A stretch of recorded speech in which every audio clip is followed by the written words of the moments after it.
My name is Ashalyn, and I am the owner of Shasta Vortex Adventures in Mount Shasta, California. We offer guided tours on the mountain and around the surrounding areas 24/7. Well, not 24. This is harder than I thought. It's a little hard. You can look at me instead of the Okay. camera. That makes Okay. it any easier. We offer guided tours in South Mount Shasta. We offer guided tours in the Mount Shasta area in all 4 seasons. The favorite tour we have are what I call the sacred site treks, and that's where people want to go up on the mountain to experience the energy of the mountain. Mount Shasta is known by many people worldwide as a sacred energy vortex, so everyone comes here to figure out what their experience of being in this vortex is.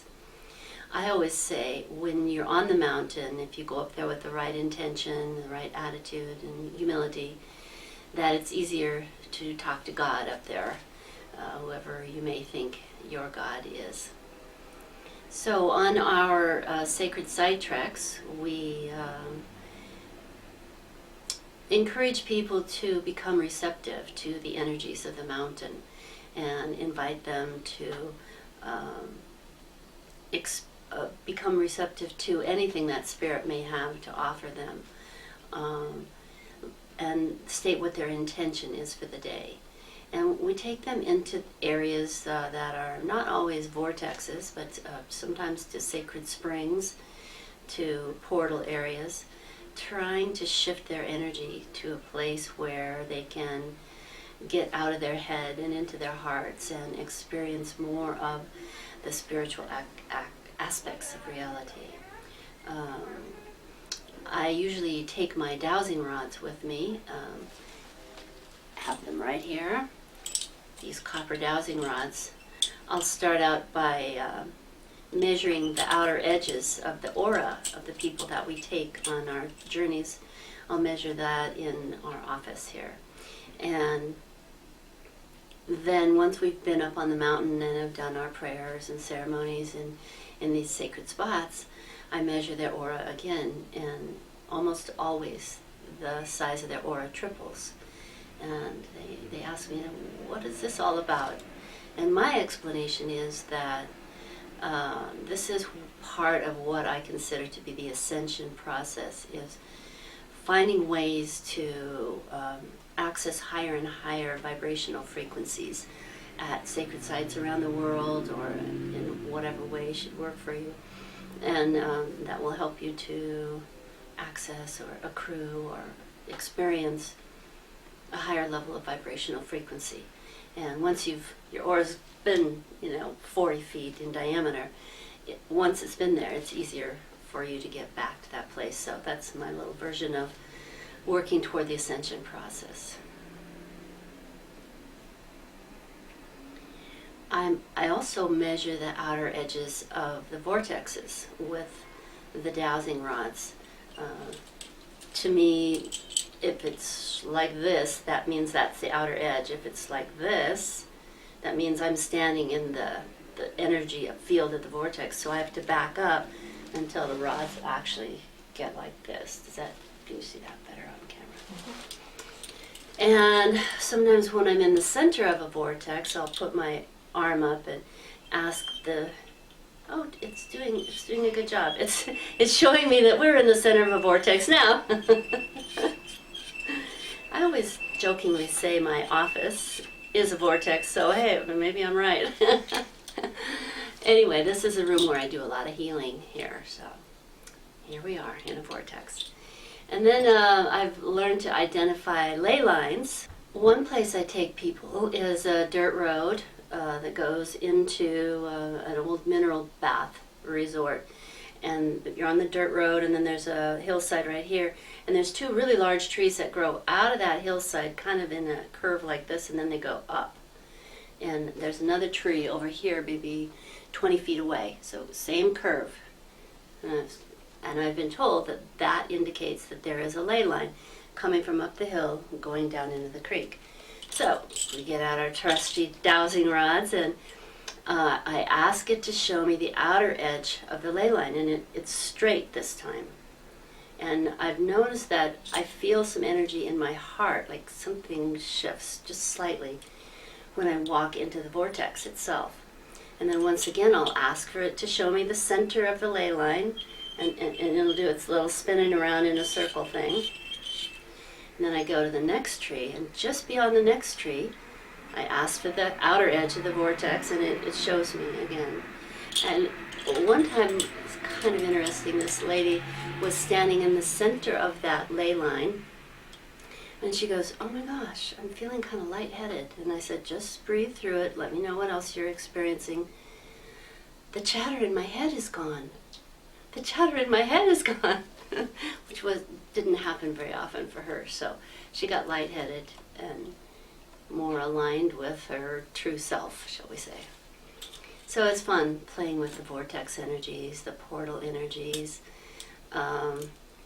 and some of the vortexes that I've been in spiral both down into the earth and up at the same time. Some of them just only go up. And once we've been inside the vortex and done our meditations or prayers or affirmations, whatever it is we want to do, I once again measure the vortex before we go in, and then after we've done our ceremonies, it always gets bigger. It's like they say in quantum physics, things don't exist until you look at them. And once you put your attention, especially sacred intention, into the vortex area, it gets larger. There's also portals, which are different than vortexes. They are like doorways that either go up or down. The vortex energies are spinning in a circle, and I call my definition for a vortex is a confluence of energy lines. The grid lines and the ley lines coming together in one place, and they meet and then they swirl. Whereas the portals are more like energy that's uplifting or pulling you up, similar to the ascension energies. When I stand in those portals, I feel like my head clears and I stand taller, and you get a really nice healing, empowering healing. And then there's portals that go down into the earth, and that's more for communicating with the beings of the earth or of the inner earth. So there's a lot of things on the mountain that I haven't yet explored, obviously. I'm getting to the point now where I'm ready to write a book about all this, about the different energies that are in the portals. Since I am a tour guide, I get people from all around the world walking into my office asking me for a map of the vortexes, just like they have in Sedona. I have to say, well, there is none, but maybe there will be one once I decide to do this, to sit down and make it a happening deal. And, vortexes move around, too. I have a feeling that there's new vortexes appearing and disappearing on a regular basis. So I invite everyone to come and experience the wonderful spiritual energy vortex of Mount Shasta in whatever way best suits you. Our office hours here in Mount Shasta are 9:30 to 5:30, Monday through Saturday, and 11 to 4 on Sunday. We are open holidays. Those seem to be our best days of the year. So please give us a call at 530-926-4326, or you can check out our website at shastavortex.com. We have a lot of interesting photos and information about the different guides that I have. I've got a Native American guide who does authentic ceremonies on the mountain. I have another person who's interested in sacred geometry and Vedic energies and springs, and Beloved helps people open their hearts, and I'm a psychic healer and reader and hypnotherapist. We do guided vision quests you get a lot more than just a beautiful walk on the mountain when you come with us. It's about personal transformation, awareness, and understanding, figuring out why you're here, and just seeing your particular gifts that you were given to share with the world.